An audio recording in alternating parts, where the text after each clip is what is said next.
find tapes. I think his tape from last year, Liz, I don't know if this is legal, but I'm going to admit that I copied it because I had listened to it so many times. I was afraid I was going to break it. My car has one of those automatic flip over things, you know?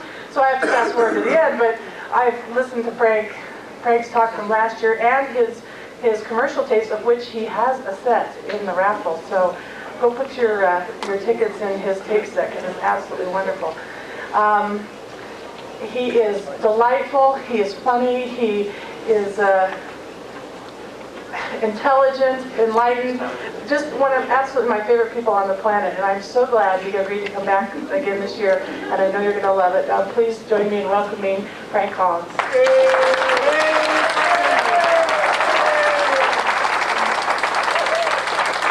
Well, thank you. Thank you very much. Thank you, Chris. Look him straight out. Okay. Can you? I'm assuming you can. This is the manic hour. I'm sure you can hear me. All right. Reflections. There we go. Mirrors. What do we use a mirror for? Somebody, come on. It's a simple question. What do we use? What? To see ourselves. See ourselves. Right. It's basic. A little more detailed, we want to see ourselves in the visual field because we want to know something about ourselves, right?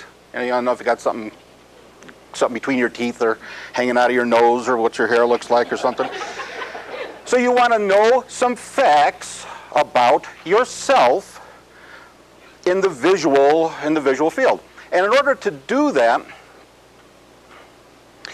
you kind of have to know some things about mirrors, don't you? You don't have to know about refractive indexes or whatever, and you know the way light works and all that stuff, and the silver backing. You don't have to know the details, but you have to know it's a mechanism, it's a tool. You have to know that it's a thing. Have you ever seen your cat look in a mirror? Right? Or your dog, or your parakeet look in a mirror? They don't get it, do they? Right? They don't get it. They don't have a clue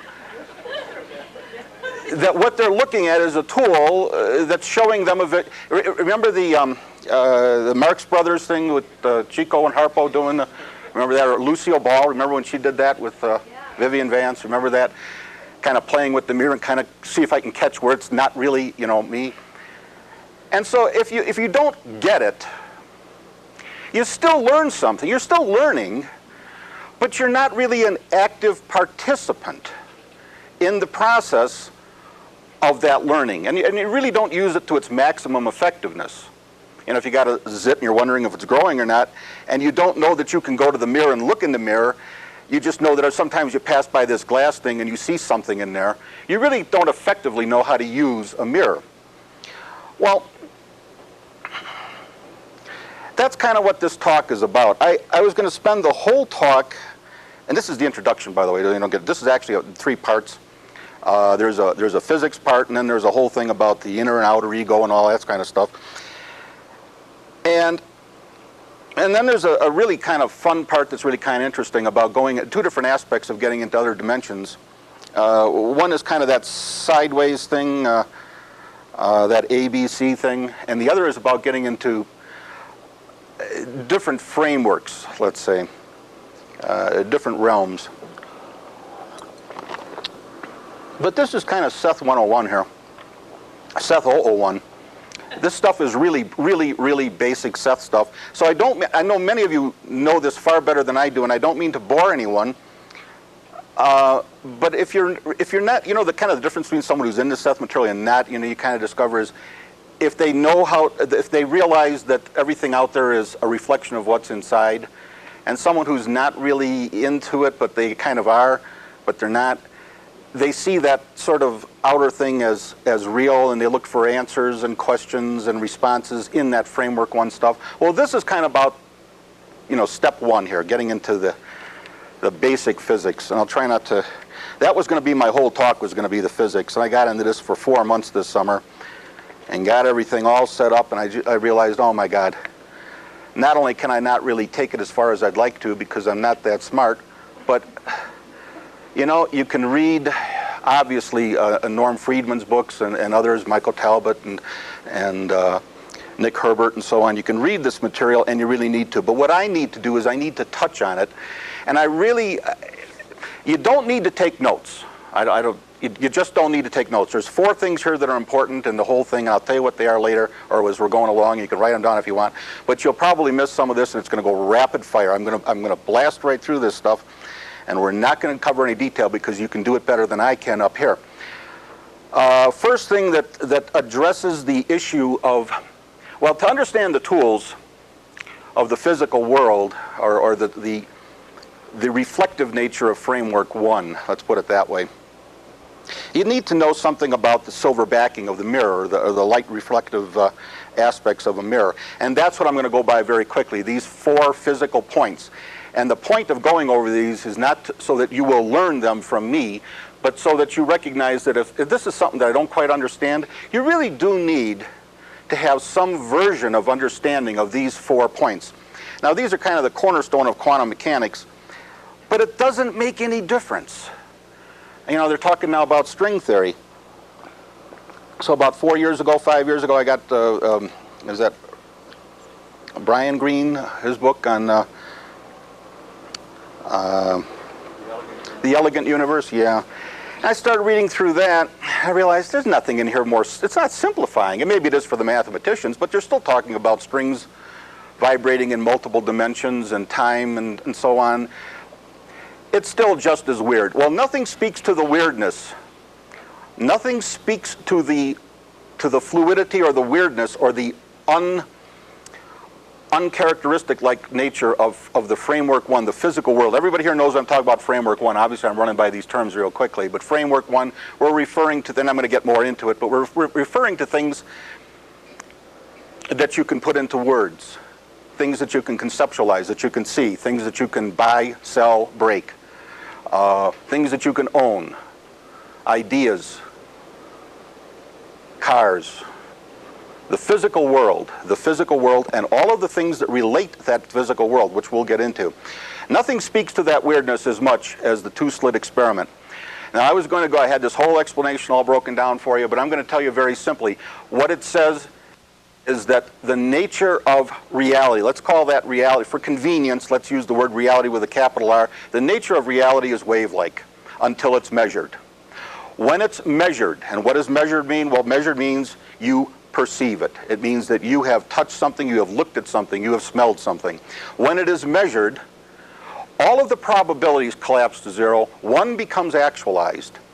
And it becomes actualized in our Framework 1 physical world. It becomes what our outer ego calls real. It becomes real, which means everything that goes with being real in Framework 1 now exists instantaneously. You've heard that, the Planck unit, 10 to the minus 44th. It's actually 1.6 something seconds times 10 to the minus 44th. Every one of those instances, a tiny little proteo matter of reality, unit of reality, becomes physical. To give you an idea, just again, I'm trying to run through this stuff quickly. If you took the Earth to a hydrogen atom, that's the ratio of basically subatomic particles that are being created from the CUs and EEs in relation to that hydrogen atom. The next smallest one would be the same as the Earth to the hydrogen atom. So we're talking small stuff here. That is created over and over and over again with all of its reality, including its history, is being created instantly, the instant it's being looked at or measured. The 2-slit experiment, nothing speaks to the elegance and the beauty and the weirdness of our physical world than this 2-slit experiment. We'll run by the others. I instead of going into lengthy explanations of these, I put them all on one overhead, and I'll try to run through them. Can I see the hands of everybody who's familiar with the 2-slit experiment at least? Sure. Okay, most of you. I see some that aren't raised. Either you're holding a cup of coffee or something, or if you're not, do yourself a favor and learn the 2-slit experiment. There are many books available. People here can tell you what books that they felt were the best in popular physics. I am not a mathematician. If I can get through this stuff, I guarantee you can. If you can drive your car, you can get through this stuff. You don't need to know the math in order to understand enough as to how this works. Well, how did I label this one? Scientific evidence of the weird nature of physical reality. Okay, two-slit experiment, Bell's theorem. Actually, let's go to Heisenberg. Heisenberg's uncertainty principle basically tells you that there's a complementarity in the physical world. The way it's stated is you can't know both the velocity and position of a subatomic particle, but the point I'd like to make with that, without going through the explanations, the world itself reflects back systems. And what has been discovered, I'll say again, but being discovered now, is that the universe, among other things, is a quantum system. That's the current term anyway. And so the Heisenberg uncertainty principle, that inability to measure known quantities of matter, of the physical world, extends to what we call the edge of knowledge. And there is always an edge of knowledge. There's always a point at which your learning leads you to another question. At the end of the Newtonian age, in the 1850s, 1880s, everything was answered. In fact, remember they were going to close the patent office because everything was known except for two little tiny things that nobody wanted to pay any attention to because they knew it was just a question of measurement and they'd resolve it. And that had to do with the ether and the speed of light. Remember that? And the nature of protons, or excuse me, the nature of photons. It was just two little questions in nature that weren't quite answered. Well, those two questions led to what we now call quantum mechanics. And now we're into quantum mechanics, and there's some other little unanswered questions. We're now dealing with gravity and some other linear factors and so on. Well, there is always an uncertainty is what we're looking at. There's always an edge to knowledge, and that's what Seth told us too. You're always going to discover as you go further into the realms outside of your normal range of, let's call them frequencies of measurement of the physical world. You either get very small or you get very large. And the crap falls apart. It absolutely falls apart. Your safe, sane, standard, predictable world starts to fall apart. The laws fall apart as you either go too fast, too big, too small, too slow. All right, that's Heisenberg's uncertainty principle. That's more than it, but that's what I wanted to lead to on that. This question of Heisenberg's uncertainty principle relating to the two-slit experiment is what drove that whole EPR experiment thing with Einstein. You know how Einstein said, well, God doesn't play dice and all of that and weirdness. Well, these 2 points, two-slit and Heisenberg, led to some real basic thought experiments that led to some very weird things. And basically Einstein, who was still thinking classically, still thinking Newtonian physics, made up an experiment. And basically the Schrodinger's cat business of, you can't split things apart and expect that if you measure this and then you'll know both of these elements from a singlet state. You can't split them apart and expect somehow to measure something at one end of the universe and have it influence something at the other end of the universe. Therefore, quantum mechanics is untrue. And this was Einstein's position. It's untrue. Because you can't separate things further than they could communicate by the speed of light and expect them to influence each other. That's insane. And that's where he rested with it. Well, shortly after his death, and John Bell developed this in the early 60s, Bell's theorem it was called for obvious reasons, he postulated that particles could communicate, but they didn't communicate in the physical world. Well, that met with some real resistance. But they were already aware that something weird was going on, so he just said they communicate, and this was a mathematical postulate, a theorem, they communicate in the non-physical realm. And yes, it's faster than light because light and speed don't really correlate here. Everything is interconnected in a wave-like manner, so that as soon as something happens on one side of the universe, it is known by every other particle or potential particle or source of energy in the entire universe instantly. Well, that was kind of hard to prove, but Bell's theorem worked pretty good mathematically. In the early 70s, they tried some experiments to prove it, and of course it was questioned because, again, the common sense point is that what's called locality makes sense. If I want this to move, I have to push it with my finger. That's locality. I can't be over here, do that, and expect this to move. That's insanity. Well, around 82, the Aspect group in France developed some experiments with very fast switching, optical switches. And they were able to prove Bell's theorem. They were able to show conclusively that when you look at something over here, you are affecting something over here, and you are doing so in a non-local, that's a key word. You want to write that down because that's a pretty key element in Seth, a non-local manner. Something over here is known by something over here, regardless of how far apart they are. That knowledge takes place in the field. We call it framework 2. The other weird aspect of nature is that there is universal energy. And that talks about the white holes, black holes, and the fact that in empty space and or any portion of space as we know it, there is infinite energy. That's your black hole, white hole. That's the source of energy that's available to do the stuff that we talk about as you create your own reality. Well, you do so from the CU units, the EE units that slow down to the speed of light, absorbing energy as they do so. At the point at which these tiny little incipient portions of proteomatter, if you want to call them that, become physical, what the physicists tell us are that at that instant, time becomes fuzzy. Gravity becomes fuzzy. Matter is created instantly. Remember, there's tens of billions of these creating one little atom, let alone the complex formation of atoms that form molecules, that form compounds, et cetera, et cetera, et cetera, each being created instantaneously from a pattern. That pattern exists in what we call framework 2. That framework 2 pattern is not, how can I put this? The framework 2 pattern exists independent of whether or not framework 1 exists in terms of our concepts of cause and effect. That's not a great statement, but you'll have to live with that one as best I can come up with. All right, that was the short version of this summer's work. What it means is you need to know those 4 things in some capacity or another. Here's my notes on it. Weirdness at a distance, that's what we call non-locality, phase entanglement. John Wheeler, it's on my notes here. John Wheeler, eminent physicist. There was just an article in Discover magazine about him. He's now 90-something years old. He says, you know what, I haven't got time for this crap anymore. He said, well, I think he phrased it. I have my own way of phrasing things. I think he said it differently. But basically he said, I don't have time for this crap anymore.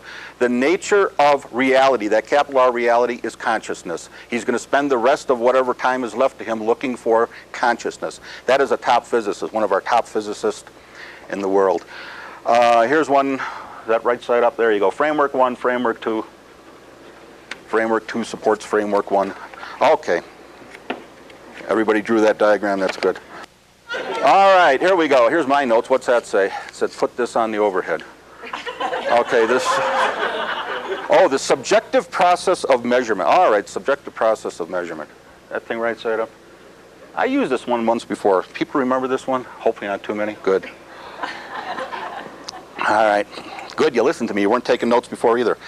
All right, cross-section of the ego. Okay.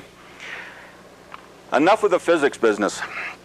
How do we do that? How do we do that we create our own reality business? Well, that's kind of my... Can everybody see that? We've got an outer focus, physical reality. This is kind of a cross-section of the ego. In fact, that's what it says, so I know that. That's the inner focus. That's non-physical reality. The director of creation is sort of that phase in there. Let me do it this way. In fact, Nancy on Thursday had the perfect thing when she was pulling back those layers and went to the camouflage layer, and that's kind of right in this area over here. In fact, psychology deals with this right here. I call this the personality in the middle. Seth says that that's our unconscious. He says the closest description I give you is the unconscious. It's a part of our identity. Our ego, especially our outer ego, is the part of us. When I was in school, I learned that it was a part of us that thinks. Well, it's the part of us that thinks, but it's the part of us that knows us as us. It knows us as ourselves. And it knows that even through all kinds of changes. And I'm going to talk about changes and talk about living on that tip of those moment points and how you can shift those moment points just enough and be a different person, but your ego still sees you as you. You're still you. That's part of its job. The ego emerged, and I'm not going to go into all the Seth stuff because you know it or you should.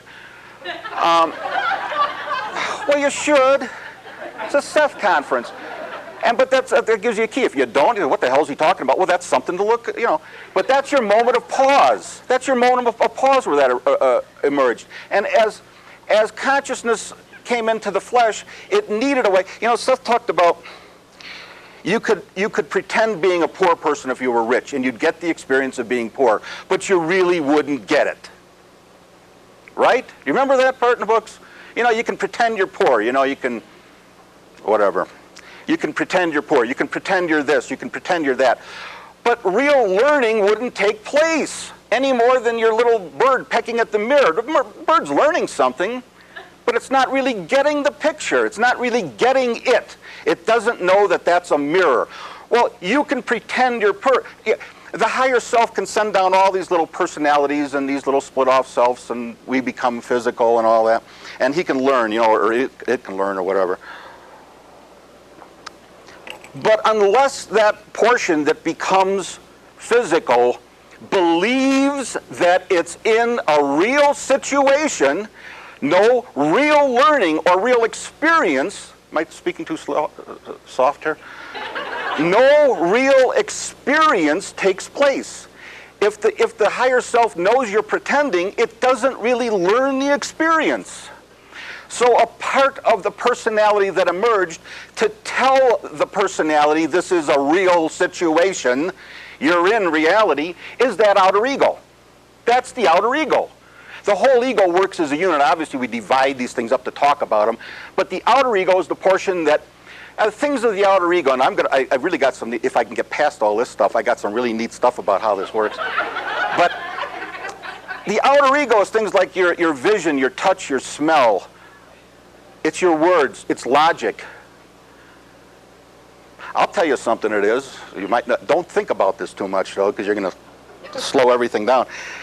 It's your emotions that you know exactly what they are. Your emotions are really a great tool over here.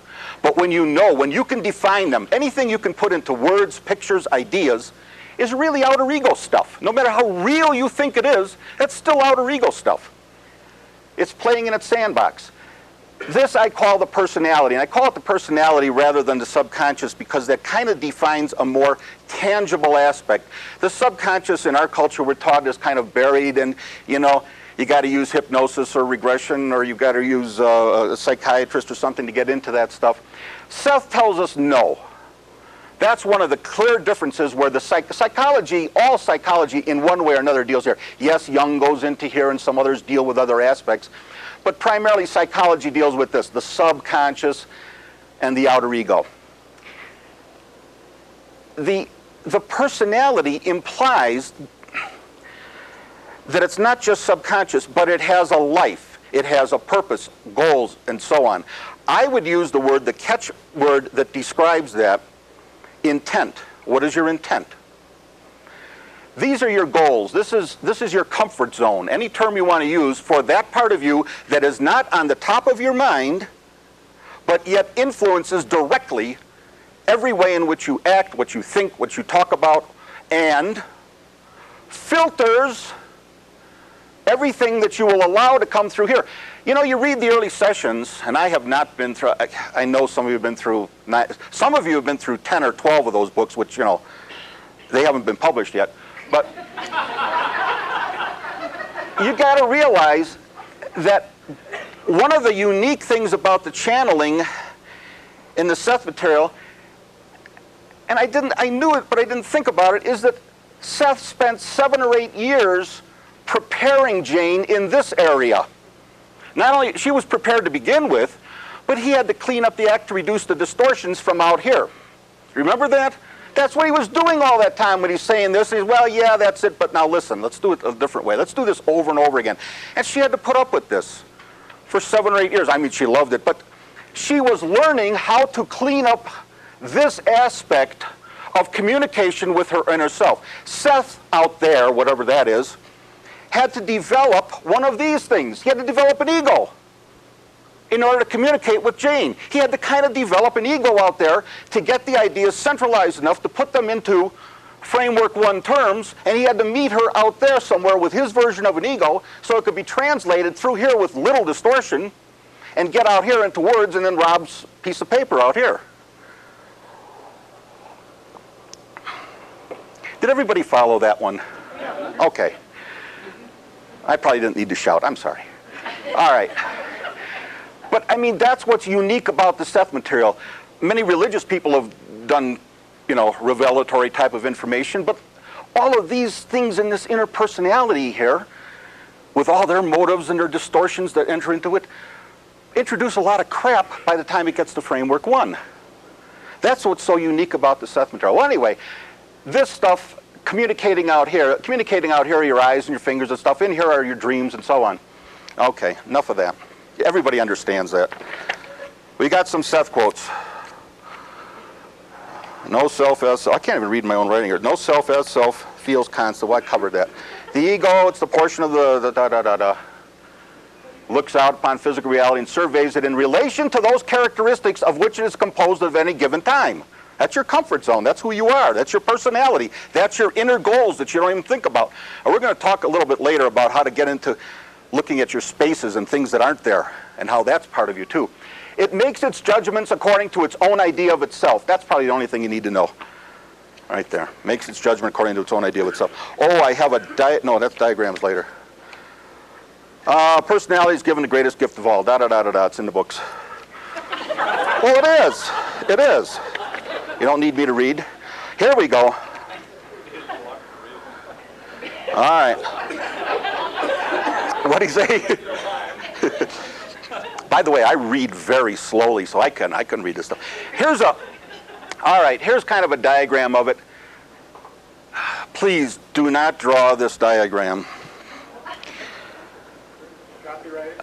No, just full of distortions and everything. But, you know, it's an idea. It's a way of breaking things down to give you kind of a pictorial handle for a moment of where we're at in the talk. Outer ego selects perception. Personality modifies and directs the inner and outer ego. The inner ego directs the higher self. That goes into what I call here framework 3. Framework 3 is just a catch-all for areas where there are concepts, ideas, dimensions beyond. Okay, let's call it that. Framework 2 deals with all of that wave function. Where some things are more probable than others, but all things are possible. And that is what I wanted you to get about that first part about the physics. That was the point of the weirdness. Don't let anybody ever tell you in a conversation that something can't happen. Do you understand that in the physical world? It's not that it can't happen. It's that that person hasn't perceived it yet.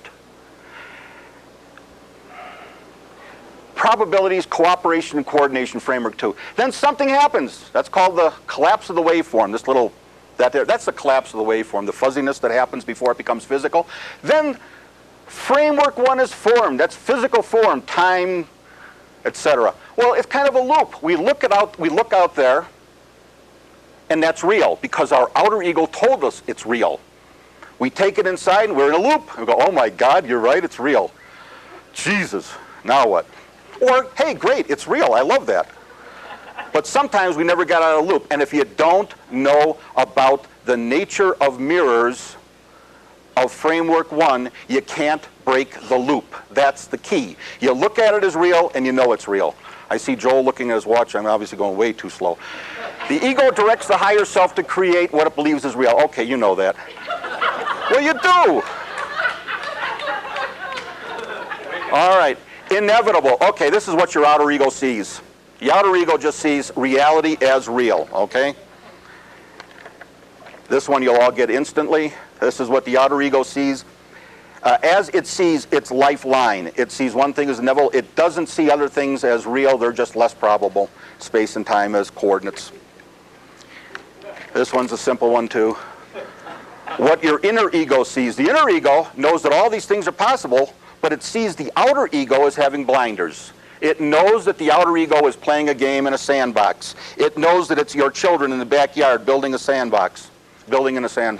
It knows that. The inner ego identity, the inner ego has much more available to it. Obviously, it's in communication with other aspects of yourself that you physically don't tune into, and that's what this talk is going to get to eventually, is how to tune into that. The soul stands at the center of itself.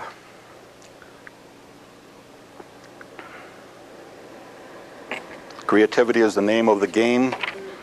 Creativity is I liked one definition I read 30-something years ago: running in the snow without leaving tracks. Making your own institutions. Creating your own conspiracy theories. All that stuff. You sit within the miracle of yourself and ask for signs. It is your inner eyes I would open. Every so often I've got quotes in here that aren't from the Seth books, but we'll live with it. I love this one. I love it. That's the reason it's in an overhead. I love this. Perspective, use it or lose it. That's about getting back into the loop or getting out of the loop. If you turn to this page, you're forgetting that what is going on around you is not reality. Think about it. It's from Illusions. And I'm running out of room for my overheads here. I'm going to put them down here. Okay. Now to collect my thoughts here for a moment. All right. I'm going to put up one more quote, then I'm going to get into the stuff that I collected my thoughts on here. We got a couple of things. Oh, no, I don't want that. I'll go to that one later. All right. Hey, here we go. You walk into a room, and the lights are off, but there's a strobe light that's on, and you got 10 table saws going, all at different RPM, different speeds. And you got a strobe light tuned to one of those speeds. Visually, this is just an analogy, so don't get carried away with it. Visually, one of them's real, isn't it? All the others are just a blur. Now, they have physical consequences. You put your hand over a table saw, you're going, yow, you know. But one is visually real. The others are not. Now I'm getting into the part here where we're going to talk about shifting focus just in this framework one. We're not talking about weird stuff yet. There's nothing here weird. This is all right now I'm thinking of Brian Tracy and stuff like that. He doesn't talk about this, but any kind of motivational book or whatever book that tells you about how to change your focus, this is what we're talking about. I'm trying to use Sethian type of concepts here. All you're doing is you're changing we rest on the moment points. We rest on that blinking on and off, but just to the side are another set. And if you change that strobe, you tune into another one, which becomes real. And of course you realize that everything in our, meaning mine, universe is blinking on and off at my rate, including every cell in my body. Everything I perceive in framework one is in my blink rate. This is probably the hardest thing to get. Well, I shouldn't say that, because some of you probably got this when you were kids. I don't know. But your universe is your universe. You're blinking, you're taking all of this energy and creating matter in an infinitely complex manner, using that waveform that's available to you, that's communicating with every other portion of the universe, whatever that is, to create a physical framework one universe that is uniquely yours. There is no reference point in framework one. There is no external reality in framework one. We do not share anything in framework one. If you take a bite out of an apple and hand it to somebody, and they take a bite out of the same apple, it's their apple. The molecules aren't shared. The subatomic particles aren't shared. You certainly don't share a common physical reality. It's your reality. It's your blink rate. When you talk about, I'm going to preach for 2 seconds. Bear with me. If this is really obnoxious to you and everything, just keep it to yourself. When you know that someone or something or some group is wrong, evil, or something needs to be changed, there's nothing wrong with doing something in framework one, volunteer work, protest, whatever you want to do. But that doesn't change the framework one reality as a direct interaction with that.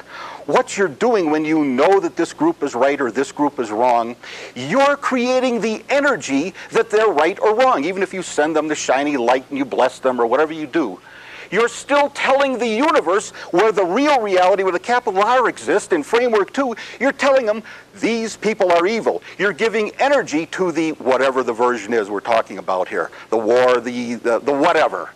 The economy. I don't care what you talk about. You're giving energy to that idea, and that's what is being created.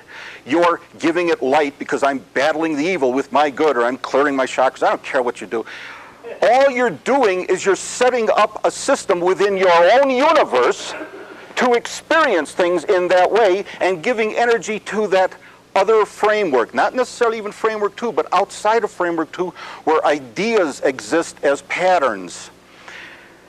You're giving energy to that other people, let's just say people, let's not even just say consciousnesses, can tune into, and they can go, oh yeah, that's right, that's evil.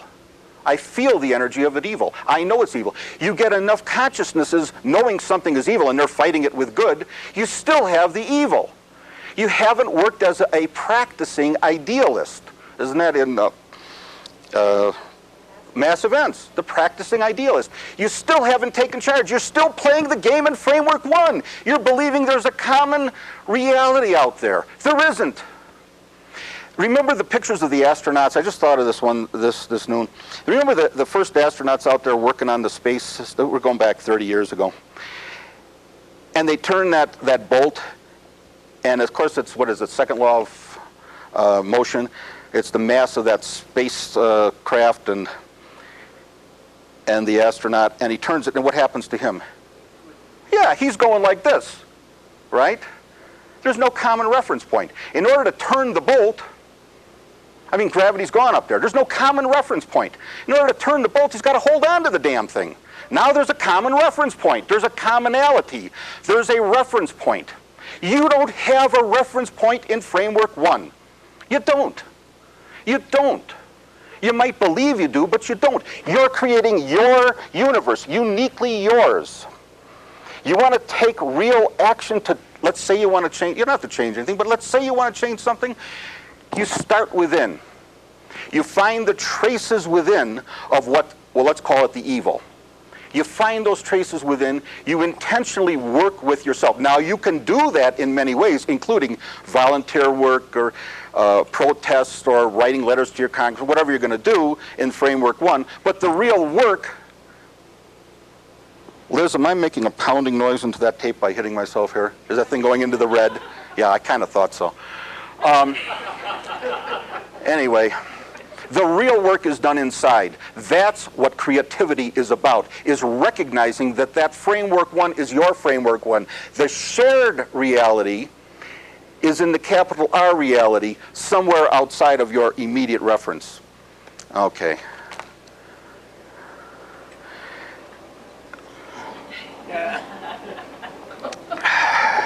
In order to get into this work, you really have to kind of look past the politically correct, popular ways of doing things and get into the unofficial self. I got another quote here. Okay, that's the ego acts as a dam. Hold back other perceptions, not because it was meant to, or because it is the nature of an ego to behave in such a fashion, or even because it is a main function of an ego, but simply because you've been taught that the purpose of an ego is restrictive rather than expanding. We like our comfort zones. We like what's familiar. We like what's comfortable. Part of that same concept as applied to the real world is scientists are the prisoners of their own tools. Doesn't that drive you nuts when you read about how scientists have discovered a new truth? All right? Who was, it was here at the conference, and I apologize for not knowing, but somebody said, oh, it was the, I'm sorry, I can't think of the name right now, the biologist said, you know, a test tube sitting there or data sitting there, thank you, are not part of a value system until they're used. There is a value system. Part of the problem with this Framework 1 loop we get into where we believe it's real and we sometimes can't get out of it is that our very language, our unspoken influences tell us certain things, and they become invisible goals. And those goals are now applied to such things as any intense activity such as research, and the instant you grab that test tube for a purpose, even though you think that purpose is outside of yourself, it's really within you. It becomes a self-fulfilling prophecy. The use of data becomes a self-fulfilling prophecy. As soon as you use the information, you're fulfilling your innermost desires. Especially if you're a PhD and you've got years invested in what you're doing. You better believe you have a value system that's being created. Seth told us, CU units become any camouflage. I don't care what you measure. They become that which you are measuring, what you're looking at. Practice element 8. It's in the books. You know I'm going to rip it out of here in about 2 seconds.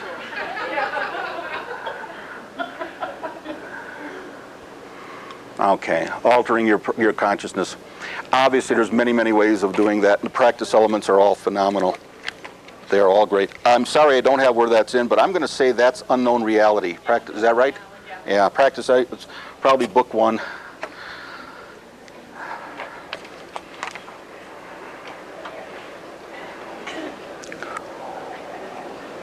I didn't get into this stuff, so I'm just going to put this up real. You can change your past. This isn't what this is about here right now, but you can do that. Here's the key to this: is the scene becomes gray or shadowy. That's a way of using framework 2, and the fact that whatever becomes actualized in framework 1 creates its own history with it and becomes real. Norm Friedman, he used to talk about where you would drive your car and look in the rear view mirror, the history follows you. You know what I'm talking about there? Okay.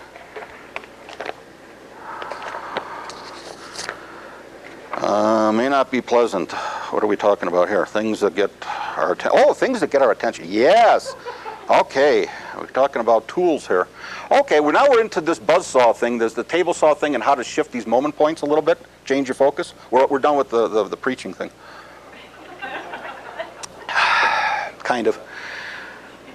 Tools to recognize probable realities or alternate paths that are just underneath our daily experience.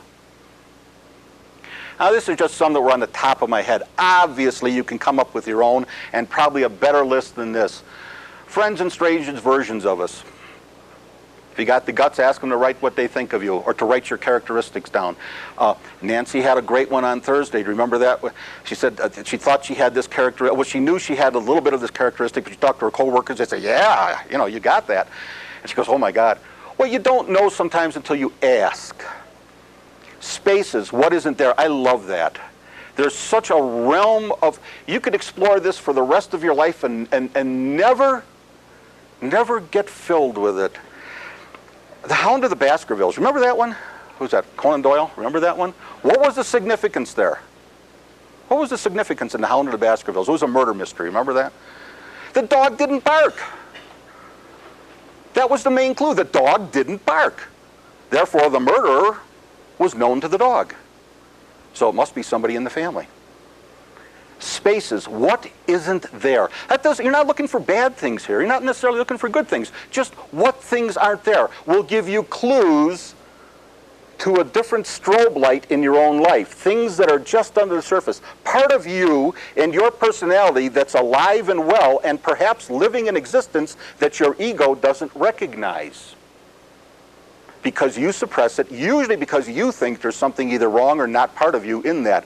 I can tell you stories, and I've got all these neat stories to tell, and we don't have time to get into them, but believe me, there are many yous. Now, I'm not saying that, you know, you're Sybil or anything, but there are other portions of you that are not part of your official self that are right there.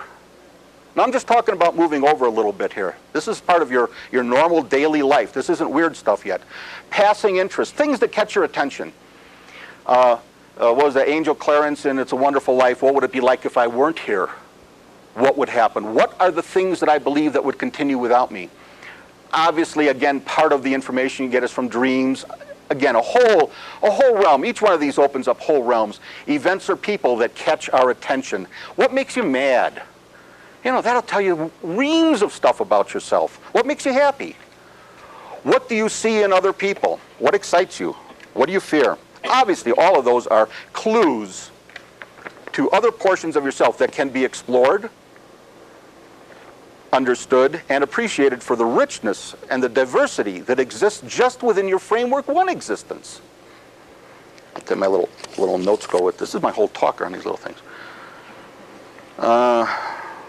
Hidden in plain sight, kind of the same idea. Shifting normal focus. Okay, shifting tools to recognizing the deeper nature of our current life and framework. Kind of the same idea. Stream of consciousness is a tool. You know what stream of consciousness is? Write down the first thing on your mind. Okay, most people are familiar with that. These are more specific tools. Our immediate environment, our car, our home, our workplace, what do they tell you? What catches your attention within them? Again, clues to a part of you that's a part of your richer identity. A deeper appreciation of who or what you are. This is used within creativity to develop talents. When I get into the other part of this, I got time to get into the other part of this, I'll tell you some very practical ways of using this information, very practical, to allow you to do things you never thought you could do. Unbelievable resources. I know people that are like into the martial arts and things like that draw within resources, just phenomenal resources, and not just on the lateral self, but in deeper areas. Our spontaneous emotional reactions tell us a lot about ourselves. Okay. There are no questions up to this point. Observe your, oh, okay, now here's a quote from Neville, philosopher, pardon? Oh, okay. Good. Very much a Seth quote. The what? Oh, okay. Yeah, right. Yeah. Observe your inner speech, for it's the cause of future action. Inner speech reveals the state of consciousness from which you view the world. That's part of that loop. Make your inner speech match your fulfilled desire. And he's talking about goals here. For your inner speech is manifest all around you in happenings. One more tool. Listen to the patterns of your inner speech is even more valuable. What are the patterns? Okay. Here's one I kind of like. To obtain knowledge consciously, other than that usually available, you pay attention to the pauses. This kind of gets into something that I use that Nancy calls psy-pops. I've never heard of a better term for them, so I'll call them psy-pops. It's a way of, once your intent is clear, you can pause. Let me get this out of here for a second. You can suspend your physical focus in framework one. Just don't do this while driving in traffic, but it's the things you do when you're doing routine matters sometimes that aren't critical to, like driving in traffic. But you can do it anytime. You don't have to be sitting. You don't have to have candles or anything for this. You can do this, at any point. If your intent is clear, and you can do it if your intent isn't clear either. It doesn't make any difference. You will get information. You'll have fun with this. But you can get specific information about an upcoming event, either upcoming in terms of time or distance, by suspending the outer focus long enough to let an inner focus take place, recognizing that your intent and the clarity doesn't mean so much that you know what you're going to find as much as you get your own garbage and clutter, junk ideas out of the way. And don't belabor the point. 1 second, 2 seconds, 3 seconds. Don't expect the information to come back in a neat package. It may not. It may be an intuition, a hunch, a thought. It may be very vivid. But it's for getting information outside of the normal channels of the five senses. There are all kinds of information available to you, but it must still be perceived through your own focus or identity. That's that center part of that inner ego diagram. Your intent, if you want specific information, you need to have your intent clear. Carol and I played many years ago with the Ouija board with poor intent, and we got woof, woof. Oh, for God's sake, what the hell is that? Was it the next night on TV? The next night on TV, a lady's on there talking about the use of the Ouija board, and she says, well, unless your intent is clear, you're going to get a lower spirit like a dog. I don't know if they're higher or lower spirits. I'm not into the higher or lower stuff, but I thought that was just beautiful. All right. The pauses. The pauses are what are important. It's a very important tool. The pauses are almost more important because everything you know rests upon the pauses. The dog that didn't bark. Sometimes the biggest clues are in what's not in your life. What people are not in your life. I'm not talking good, bad. What patterns are not in your life? Not saying they have to be, I'm just saying what aren't. Again, a clue to who you are is evidenced by what isn't in your life as much as by what is in your life. A quote from Richard Bach, and this is absolutely 100%, maybe 110%, practical. If you will practice being fictional for a while, you will understand that fictional characters are sometimes more real than people with bodies and heartbeats. Has anyone done this? Oh, yeah. Sure. Okay. If you haven't, you don't know what you're missing. I wouldn't start out necessarily as a starting exercise to work with an intensely hostile thing that you want to change or something you really want to change. But try taking and Seth has exercises that are similar to this where you scramble things, put things in order and scramble them. But try it with people. Give them different motivations. Create your own conspiracy theories, good or bad conspiracies. But ascribe new qualities to people, that you know aren't true in Framework 1. But do it to the point where you can make yourself believe it. And watch for the evidence. Watch for the feedback. I'm getting nods of recognition. Obviously, you've worked with that, and you know that the Framework 1 reality is not written in granite. And even granite is only here for 10 to the minus 44th of a second. I love William Blake. He's really weird. William Blake lived a couple hundred years ago. One of the things he said is if you don't create your own world, you're forced to live in somebody else's. Now, a lot of what he's done is a lot of mythical stuff and a whole mythology and a whole world of mythology. But his ability to become alive within that mythology rests upon an understanding of universal principles.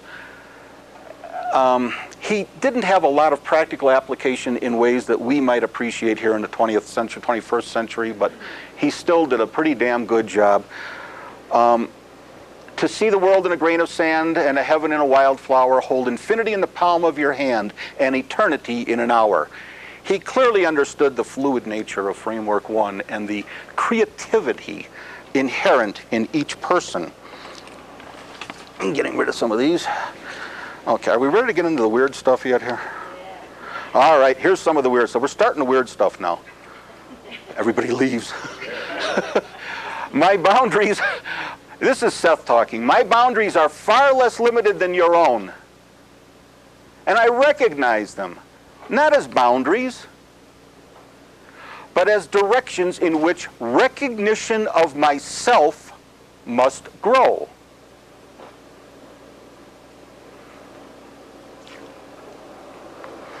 Obviously, this refers also to Framework 1. But do you remember, and I'm going to say it's in conversations with Seth, and so I'm probably wrong, I don't know, but do you remember when he was trying to focus on the group? And he said, you know, I got to get myself focused on here because I see you in your past lives, your future lives. You're kind of all wavy and fuzzy to me, even in physical reality.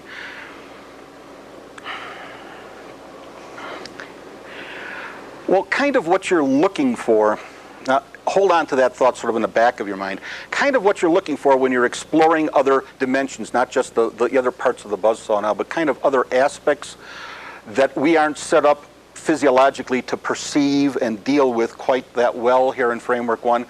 Part of that consists of looking for yourself in these other dimensions. That string of sameness that you, or the string of selfness within you that exists in the other dimensions, because that's what you're meeting is yourself. Do people here do readings? Does anybody here do readings just for fun for their friends and stuff? Some of you do.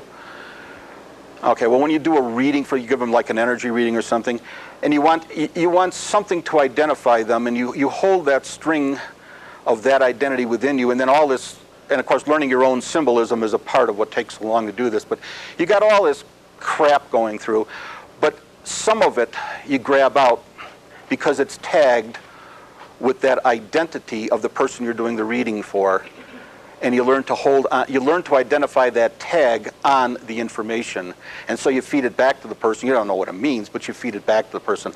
I've played with that for over 20 years, sometimes wildly successful. Most of the time, too much stuff gets in the way. But that's what it's about, is recognizing the tag you put on in the other dimensions is your own. You learn your own identity. What are the aspects of yourself that exist?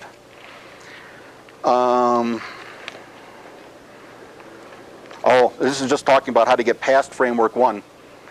Space-time, language, logic, visualization, local cause and effect. Those are all framework 1 things. And if you're going to get past this framework 1 stuff now, you need to realize that this is the camouflage. As soon as, if you're going to explore another reality and use language and bring it down into language and logic, you're using a framework 1 tool. Logic is just simply a way of using cause and effect when you believe that space and time are real. It's your own prejudice showing up. Am I losing people on this one so far? No? Are you okay with me on this one so far? All right, because we're going to get into some stuff here. I think we're going to get into this.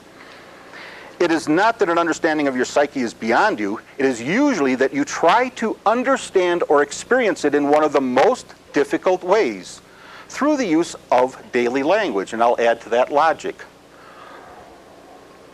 Recognizing what is going on in framework 1 and how to sidestep that, or at least temporarily sidestep that, is what's important. All right, now we've got some instructional overheads here. Oh, okay, I've got down Gus Ozag, wrote down, okay, yeah. Gus was a friend of mine in college.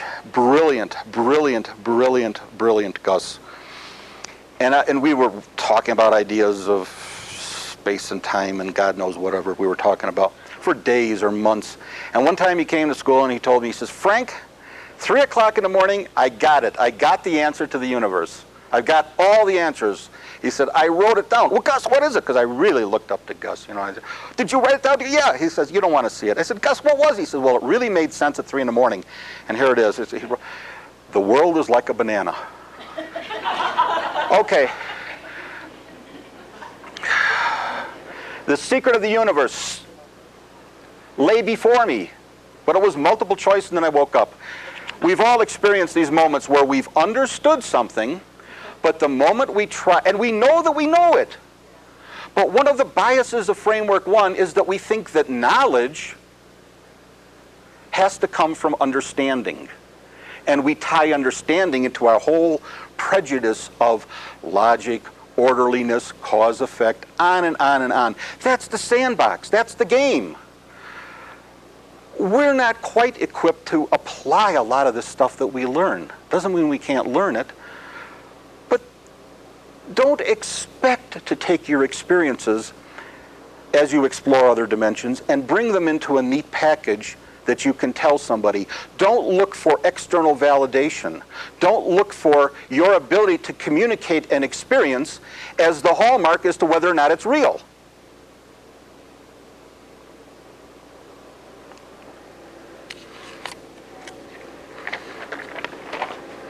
Okay, some of the little technique things, let go of, this is what we just talked about, letting go of what's known in space-time, part of the technique. Obviously, where you start, Seth had the, well, Seth's always got the right idea. Side time is a good place to start before you can even begin to get into the inner senses. Some of this stuff will be spontaneous. Some you'll have great talent in doing other things. If you're human, I would imagine you'll have a lot of problems with some of them. I don't know. Or some problems with a lot of it. I found that I could not do extended side time. I tried for years. I gave myself many years to do it. I just can't. I get itchy, and I'm a wired person. Surprise?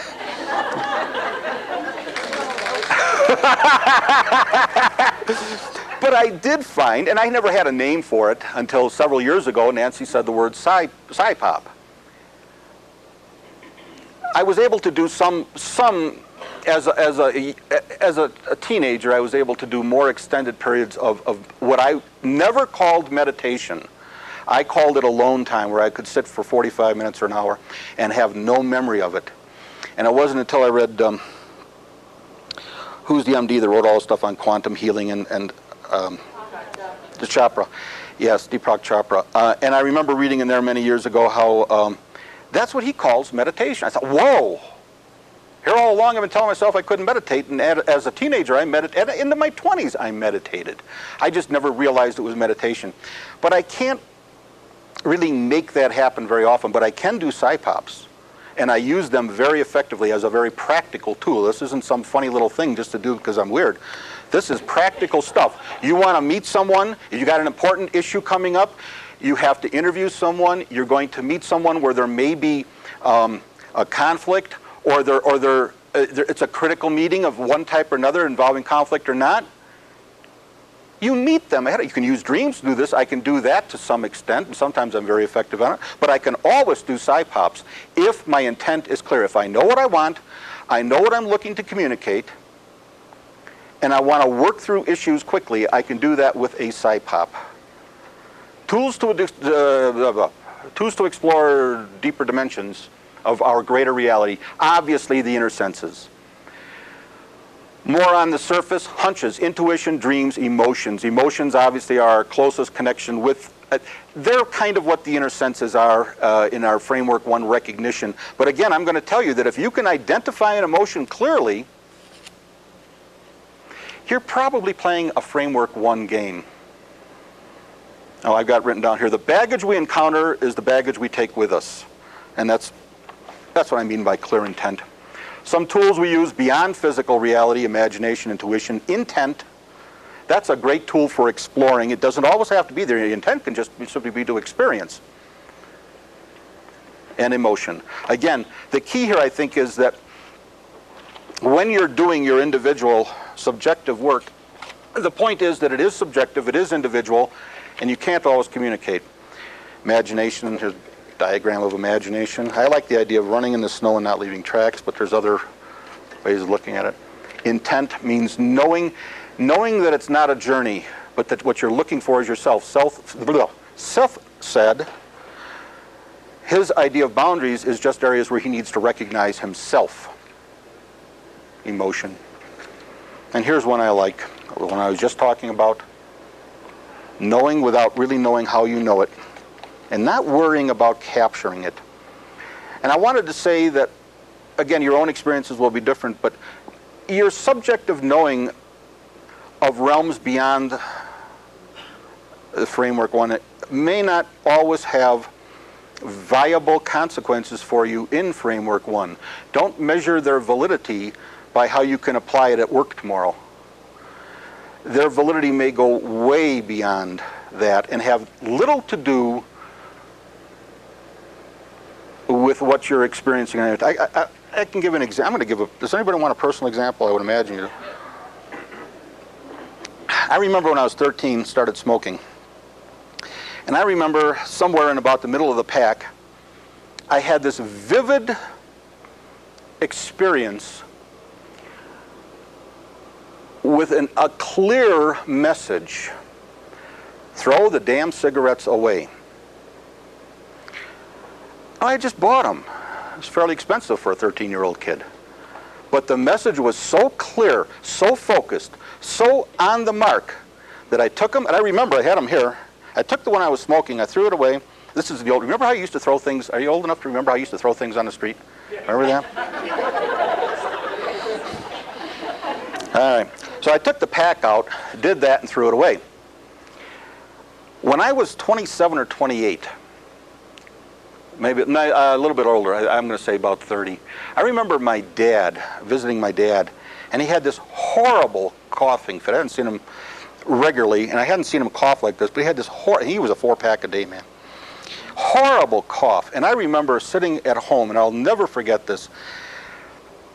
Obviously it was a strong, because it went in the Framework 2 in such a way, or other realms in such a way, that it met me at 13, because I remember clearly, vividly, intently, emotionally being so happy that I had decided not to smoke.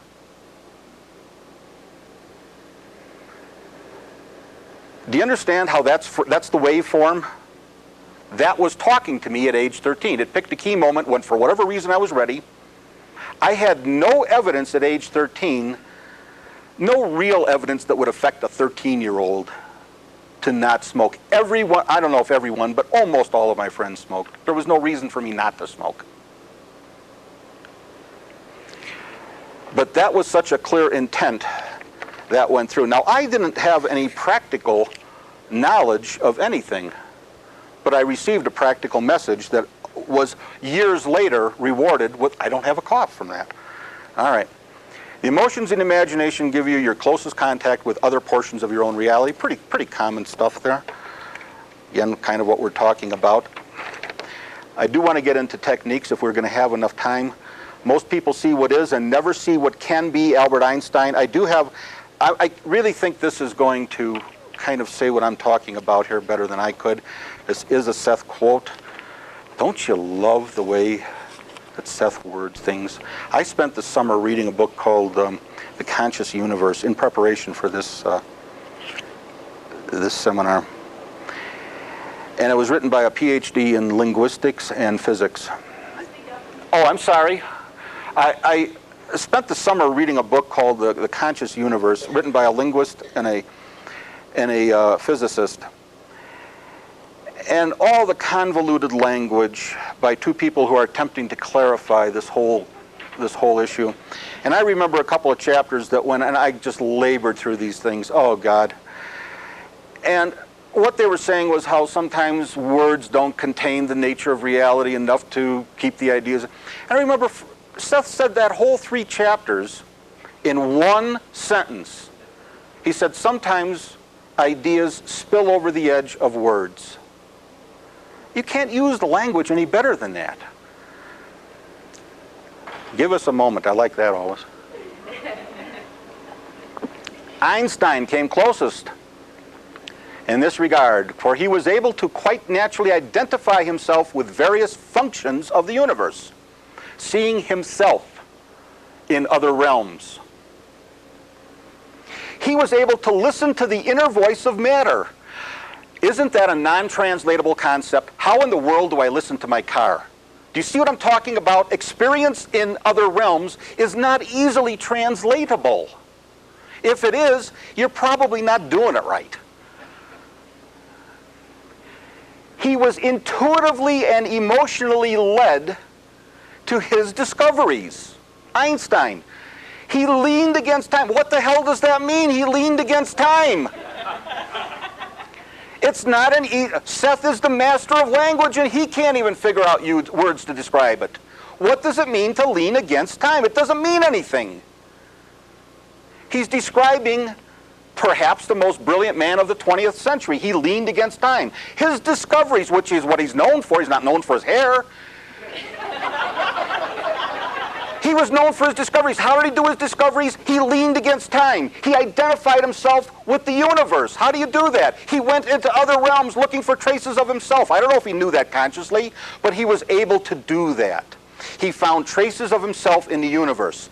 He was able to play with them. He became alive within other realms. He would not have been able to sit. In fact, wasn't he laughed at with the first part of his theory in 1906? Was that when the first part of his theory came out? Laughed at by his contemporaries. I'm sure he didn't say I leaned against time. He had the mathematics, and he was laughed at. You can't look for outside validation of your inner experiences, nor can you look for. Here's preachy stuff. I love this. Can you look for what's right or wrong in another entity, person, thing, place, idea? You can have your own version of it in your own universe, but recognize that. He leaned against time and felt it give and wobble. End of the preach. And felt it wobble. None of that means anything, does it? Well, it does, but how do you describe wobble of time? I can't. I remember laboring over a diagram of space and time and the axis. And I spent, probably a good afternoon or a day going through that thing. It was all explained to me. Just no way I could do it. I couldn't visualize it. Well, if you're going to understand it, you know what? You probably can't visualize it.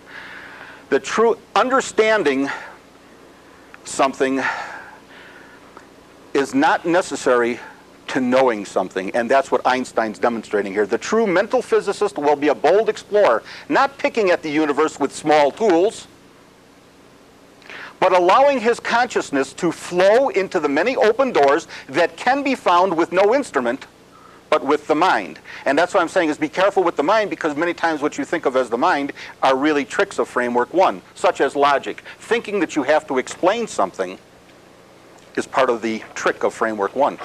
Magical approach. Pardon? Oh, geez. Okay, 5 minutes. Magical approach, read it. Great creativity always seems greater. It's what peak experiences. You'll feel connected. How do you know you've done some of these things? You'll feel connected. You'll feel outside of yourself in a sense, but deep within yourself and connected with what you're experiencing. There's a whole talk that would take a year, wouldn't it? Most difficult to identify cages. Oh yeah, here we go. Most difficult cages to identify are those that we build for ourselves. He was perfectly content until some do-gooder defined cage for him.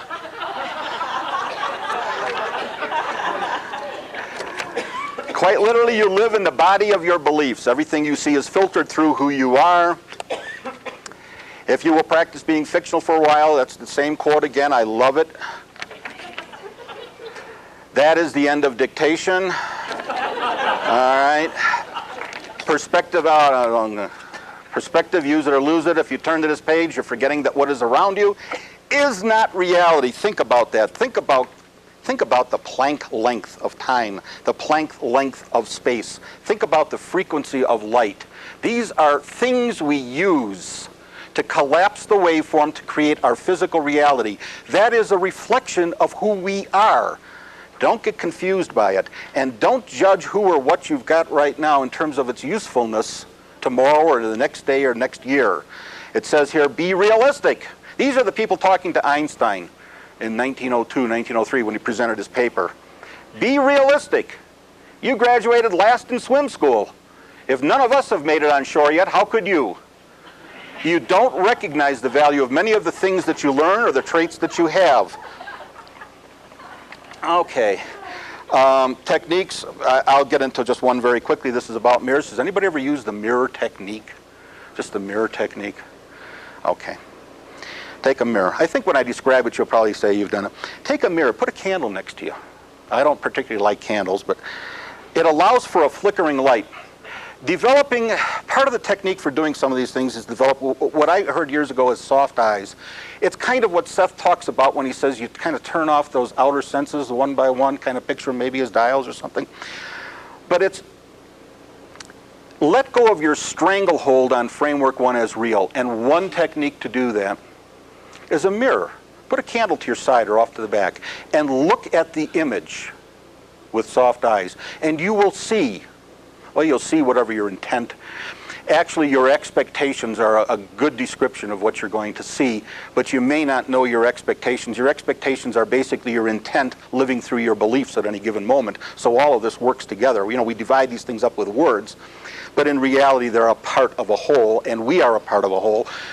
But the mirror techniques allows you to see versions of perhaps a past self, perhaps alternate selves that you have in this physical reality. See the characteristics that stick out in that mirror. What do they mean to you? Where do they lead you? I'm going to touch on one other technique. I used it as a past life recall technique, but I'm trying to give you just one practical use of all of this stuff. I'm extremely disorganized. And I remember reading in a, I can't remember who the motivational tapes were. Who the hell knows? But it said give yourself 3 years to develop a trait that you know you need, but you don't have. Give yourself 3 years. And I did. And I tackled it intently for 3 years. I was still disorganized after 3 years. So I did some past life work with, and I had been doing some past life stuff. Whether you believe in past lives, parallel, it doesn't make any difference. The point is I went outside of the normal frame of reference to bring up a portion of me that was organized.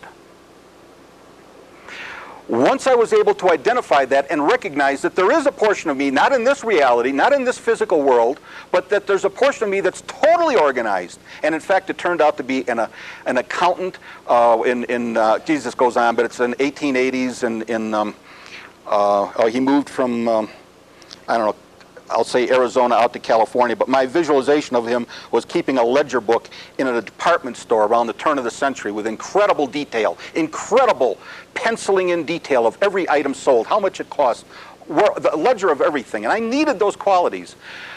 Within, I'm going to say 6 months, I wound up hiring a person that's still with me. That's 20-something years ago, 22, 23 years ago, that does exactly that. The same kind of neat, detailed work, keeping track of every point, every detail, every little tiny thing. Now, if you're not into Seth work, well, it's a coincidence. You hired someone you liked that worked good for you, and good, lucky.